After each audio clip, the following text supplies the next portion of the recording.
യുവജനങ്ങൾ വലിയ തോതിൽ നാടുവിടുന്നതോടെ വൃദ്ധദമ്പതികൾ മാത്രമുള്ള ഭാർഗവി നിലയം എന്നതിൽ നിന്ന് കേരളം ആളില്ലാ നാടായി മാറുന്നതിന്റെ പ്രാരംഭ സൂചനകൾ പ്രകടമാവുകയാണ്. ജനസംഖ്യയിൽ ഇപ്പോൾ സംഭവിക്കുന്ന മാറ്റമാണ് വിദഗ്ധർ ഈ വിധമുള്ള മുന്നറിയിപ്പ് തരുന്നതിന് അടിസ്ഥാനം. മതമല്ല പ്രശ്നമെന്ന് പറയുകയും അതേസമയം മതപ്രീണനം മാത്രമാണ് രാഷ്ട്രീയമെന്ന് പ്രവൃത്തിയിലൂടെ കാണിച്ചു തരികയും ചെയ്യുന്ന ഇടത് കോൺഗ്രസ് സംവിധാനങ്ങളുടെ ശ്രദ്ധയിൽപ്പെടുത്താനുള്ളത് മുസ്ലിം ലീഗ് നേതാവ് KM ഷാജി പറഞ്ഞതാണ് ശരി, ജനസംഖ്യയുടെ കാര്യത്തിൽ മതം തന്നെയാണ് വേർതിരിവ് പ്രകടമാകുന്നതിന് നിദാനം എന്ന് കണക്കുകൾ തെളിയിക്കുന്നു എന്നാണ്.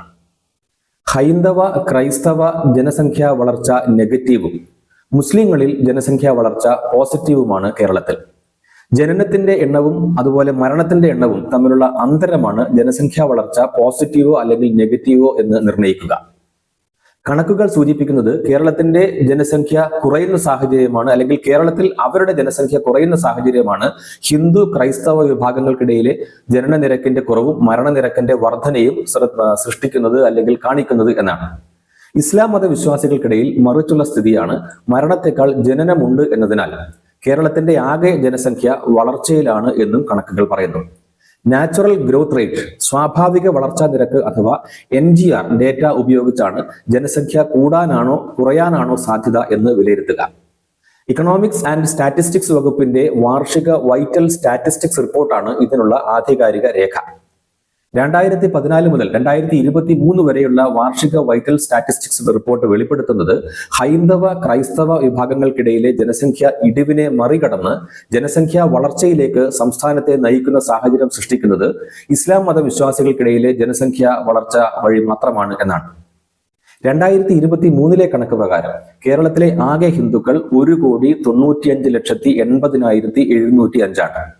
ആ വർഷം 1,80,971 ഹിന്ദുക്കൾ മരിച്ചെങ്കിൽ ഹിന്ദു കുടുംബങ്ങളിൽ ജനിച്ച കുട്ടികളുടെ എണ്ണം 1,58,399 മാത്രമാണ്. ജനനത്തെ അപേക്ഷിച്ച് മരണം 22,572 കൂടുതൽ. സ്വാഭാവിക വളർച്ചാ നിരക്കാകട്ടെ -0.115%.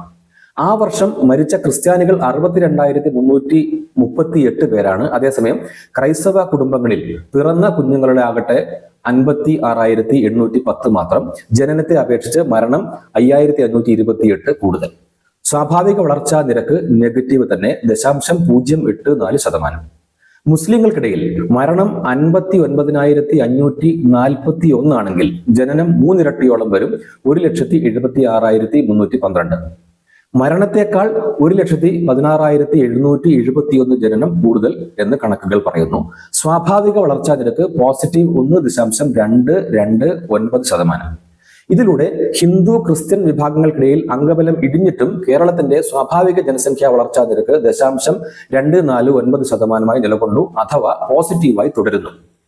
2023 ഹൈന്ദവർക്കിടയിൽ തുടർച്ചയായി ജനസംഖ്യാ ഇടിവ് രേഖപ്പെടുത്തിയ രണ്ടാമത്തെ വർഷമാണ്. 2022 -0.08% ഹിന്ദു ജനസംഖ്യയിൽ ഉണ്ടായ ഇടിവ്. അടുത്ത വർഷം അത് -0.15% താഴ്ന്നു. ക്രിസ്ത്യാനികളുടെ കാര്യത്തിലാകട്ടെ ഇത് തുടർച്ചയായി 3ാമത് വർഷമാണ്. അതായത് നെഗറ്റീവ് ഗ്രോത്ത് പ്രകടമായ അടുത്തടുത്തുള്ള 3ാമത്തെ വർഷം. കേരളത്തിൽ ഹിന്ദുക്കളിലും ക്രിസ്ത്യാനികളിലും ജനനത്തെ മരണം ഗണ്യമാംവിധം മറികടക്കുന്ന അനുഭവം ആദ്യമുണ്ടായത് ധനികർക്കിടയിലാണ് എന്ന് ജനസംഖ്യയെക്കുറിച്ച് പഠനം നടത്തുന്നവർ ചൂണ്ടിക്കാട്ടുന്നു. ജനസംഖ്യാപരമായി സംസ്ഥാനത്ത് വിവിധ മതങ്ങൾക്കിടയിലുള്ള അനുപാതത്തിൽ ഏറ്റക്കുറച്ചിൽ ഉണ്ടാകുന്നു എന്ന് പലതവണ പല കോണുകളിൽ നിന്ന് ചൂണ്ടിക്കാണിക്കപ്പെട്ടിട്ടുള്ളതാണ്. എന്നാൽ അത് വസ്തുതാപരമല്ല, യാഥാർത്ഥ്യം മറ്റൊന്നാണ് എന്ന പ്രതികരണം ചില കേന്ദ്രങ്ങളിൽ നിന്ന് തുടർച്ചയായി ഉണ്ടാവാറുമുണ്ട്. എന്നാൽ ഇത്തരം പ്രതികരണങ്ങളാകട്ടെ പലപ്പോഴും വസ്തുതകളുടെ പിൻബലത്തോടെ അല്ലെങ്കിൽ വെളിച്ചത്തിൽ അല്ലതാനും.